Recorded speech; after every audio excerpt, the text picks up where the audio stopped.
Make sure you guys smash that subscribe button if you guys are fans of the content being posted onto this channel to always be in the loop with more content similar to this, and be sure to hit the video up with a like if you're enjoying the content. And with that being said, let's begin. So with Capcom's Resident Evil 8 Village now having to officially be confirmed, scheduled to be released in 2021, the fandom had been going absolutely crazy, and the idea that the leaks provided by Dusk Golem many weeks ago actually ended up being true. And now that we have more information and details going into Resident Evil 8 Village, the question lingers, what exactly are we going to be expecting from the overall game when involving specific characters like Chris Redfield and Ethan Winters? Now, there have been many clues even left by the developers to where, of course, as you guys can see on screen, the developers actually made it very evident that this image having to be shown is going to be very, very important. It actually has lots of symbolism behind it and a great meaning behind the picture itself. Now, what does this mean? Now, of course, two things. Number one,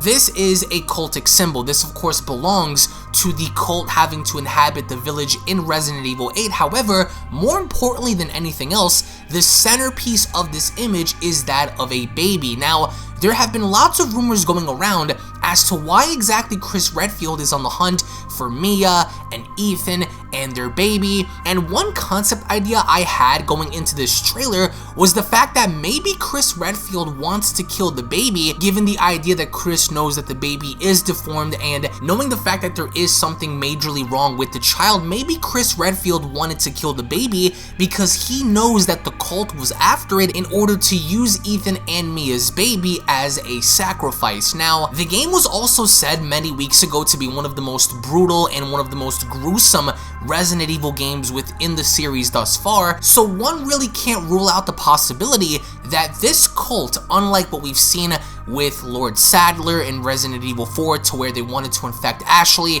and bring her back to America, thus so she can infect the entirety of the West, this seems a little different. This actually seems like this cult not only worships the virus plaguing the town, but they also seem to want to use sacrifices and people as rituals in order to summon or create something that actually seems supernatural but is actually far from it. Now, the game itself is going to have zombies, liquor-like monsters, beast/wolfmen. We're going to have vampiric-like creatures, as we've seen with said individuals towards the end of the trailer, which just so happen to be women, and they also appear to be drinking Ethan's blood from his hand. So there is something really, really twisted and really messed up going on here, because Capcom is inserting this idea that these people were all affected by this virus and it's turning them into morbid creatures, into cannibalistic, into twisted, monstrous-like creatures, to where they not only have cognitive rationality behind what they're doing, but they're also willing to do something for the greater good of their cult. So I think that the main narrative here with Chris is he's trying to act on his own. Perhaps maybe he's strayed away from Umbrella or Neo Umbrella, Blue Umbrella, knowing the fact that they really weren't all that clean as they portrayed themselves to be, because of course Umbrella will always be Umbrella, and we've seen an Umbrella logo in the trailer. So of course, perhaps maybe this cult is worshipping Umbrella, or maybe Umbrella is actually behind something greater than that. However, there has to be a reason as to why Chris is doing this, and of course to take out Mia the way he did, and to pursue Ethan in letting him know, sorry Ethan, because there is a purpose behind what he's doing here. The clear-cut motive has to involve the child, because if Mia and Ethan have been living off by their own, living a lonely lifestyle this entire time, uninhibited by any other person or having no contact with the outside world, then why in the world would Chris and his team storm Ethan's house just to kill his wife and potentially his child? So I think that the baby is going to be a huge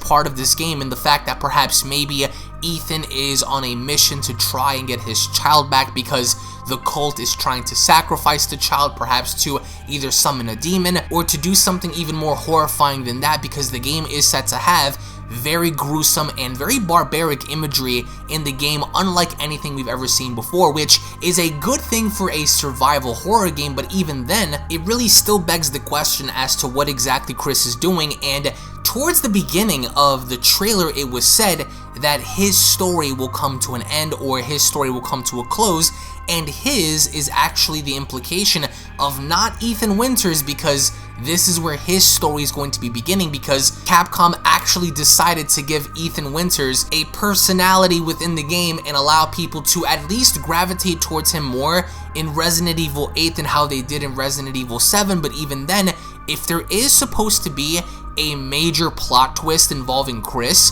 then it only makes sense for something to happen to Chris, or for Chris's story to officially come to a close, given the narrative that a lot of these older characters have been through so much, and almost every single ending for Resident Evil had often been a happy-go-lucky ending. So for this game to take a different direction and perhaps maybe be the first game to introduce the death of a major character, like for example Chris Redfield, would that only take the series into a whole new direction given the overall circumstance of what's happening with Ethan, Mia, and Chris Redfield. Which again, if you stop and think about it, if this were to be the case, then it's a very different narrative, a very different direction than what we're normally used to, because normally we've seen cults and we've seen other enterprises try to insert the narrative that they want to take over the world, but I really doubt that this cult wants to do that, because they seem to want to have ulterior motives, and perhaps maybe Chris knows this,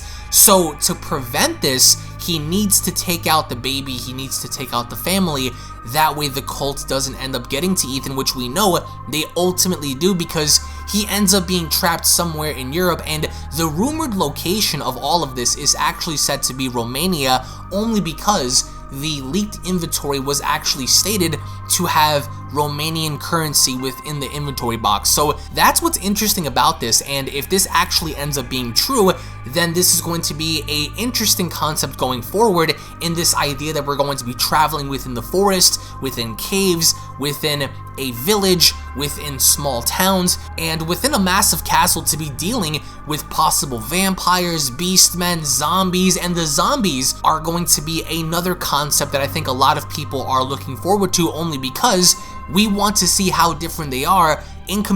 by comparison to what we've seen before. But in reference to Chris Redfield, perhaps maybe he is evil, perhaps maybe he is going to be somewhat of a side antagonist, because this is different. We've never really had the main character who's been a good guy for all these years suddenly just have ulterior motives, and I don't think that he does, because I think that everything Chris is doing is for a purpose. Now, whether or not this purpose serves an objective narrative, we're gonna have to wait and see. And this game was said to be very divisive within the community, only because of its direction, of its narrative, and this actually could be a narrative versus, you know, somewhat of the main characters trying to stop a outbreak, because we've seen that before. But more or less here, it kind of feels similar to Resident Evil 4 in a sense, to where it kind of seems like a rescue mission to try to get back Ethan's baby, at least from Ethan's perspective. But even then, there has to be a main narrative inserted,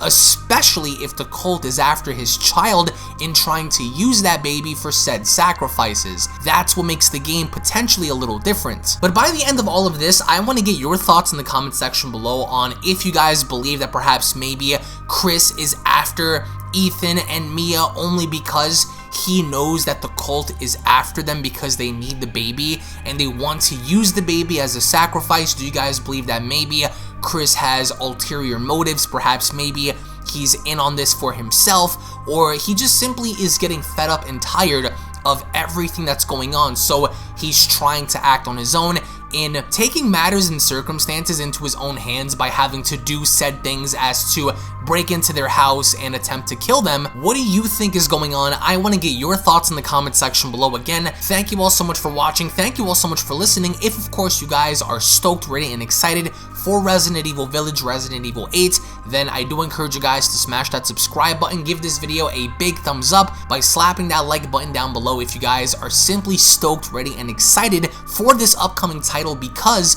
this is going to be such a different Resident Evil game. You have the mixture of Outlast, you have the mixture of Evil Within, you have the mixture of the classic Resident Evil, you have the mixture of Dark Souls, you have the mixture of so much, PT, Silent Hill, and this game looks like it's going to really impact the franchise in a positive way, but we're going to have to wait and find out what happens once, of course, the game drops in 2021. So again, thank you all so much for watching, thank you all so much for listening, tune back in for more, and we'll be seeing each and every single one of you guys down in the comment section below. Have a great day, everybody. Peace.